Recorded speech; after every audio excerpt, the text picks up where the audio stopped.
For lemon parsley chicken chops, I have chicken chops, thyme, parsley, slices of lemon, mayonnaise, salt, pepper, and paprika.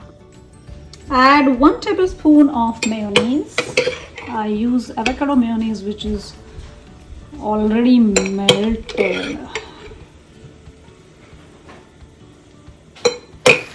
Add the chicken chops, salt and pepper.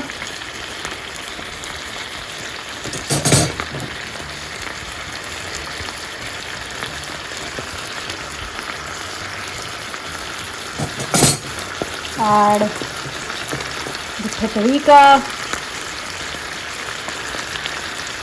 And I'm going to stir fry it a little bit, and then I'm going to add the rest of the ingredients. Add thyme, parsley, and the lemon slices, and let it cook.